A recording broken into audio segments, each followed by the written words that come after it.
Hey guys, we are here at New York Comic Con with two cast members from The Following, two very scary cast members from The Following.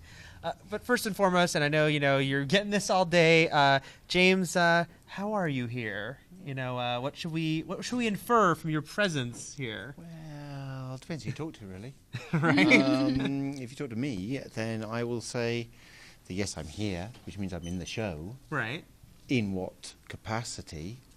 Then you'll have to wait and see. Okay. But it may not be a metaphorical presence. It may be in flashbacks. It may be all kinds of different things. We have lots of different devices on our show that we use to tell the story, and so you just have to wait and see. One of the troubles with our show is it lives or dies by the surprises.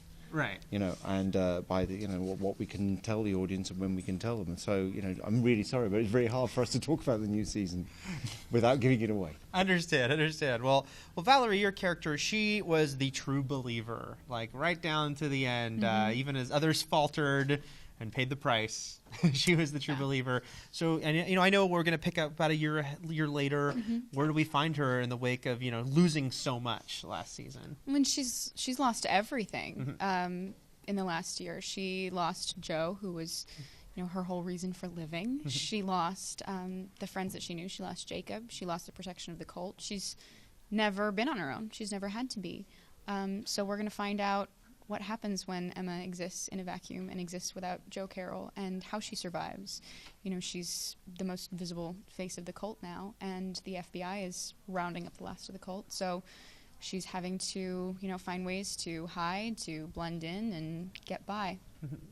Here's where I try to be tricky and ask you, if Joe Carroll were walking around still alive, how would he be feeling given, the way his plans did or didn't work last season? I think that probably if he was alive, he would probably be being rather introspective and perhaps looking at where he succeeded and where he failed, and trying to make that better, and especially the failure part of it. He'd be perhaps looking at that and working out what it was he could do better.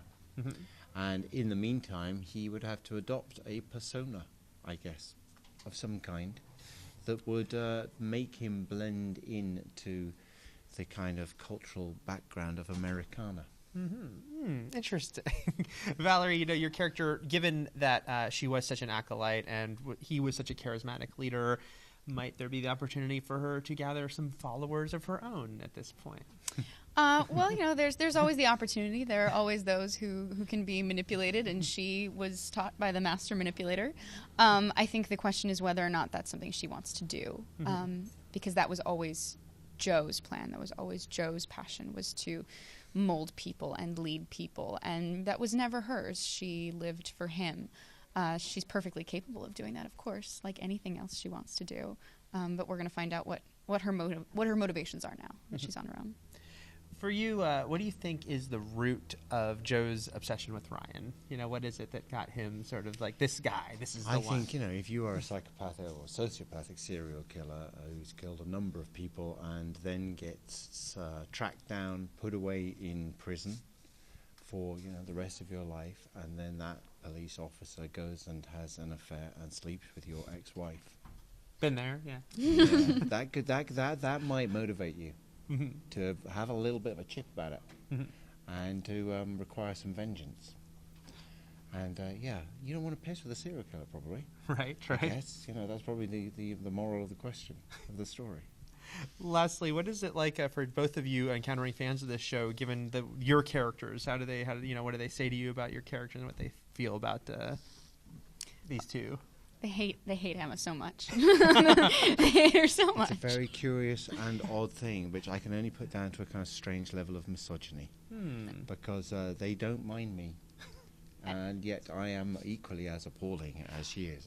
Arguably worse. It's something I honestly remind people of. I think they have this idea, they sort of expand in their minds the number of people that she's killed, whereas Joe Carroll is carving up nameless, faceless women right. on the daily basis. I think the reason people resent Emma and get so angry is Joe, they see relish in the violence. They see who he is. He's charismatically evil. Emma surprises them, and I don't think people care to be caught unawares.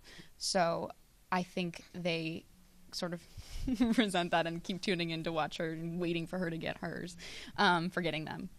I'm going to go on the record as pro Emma. I mean, not pro, Nice. Yes. actually. I'll take it. Congratulations. Thank you. Good. I like that. you. Well It's a done. small group. Small group, but welcome to it. I'm very pro Emma. Thank you very much. Thank you guys so much. And we'll have more from New York Comic Con. Thanks. Thank you. Thank you.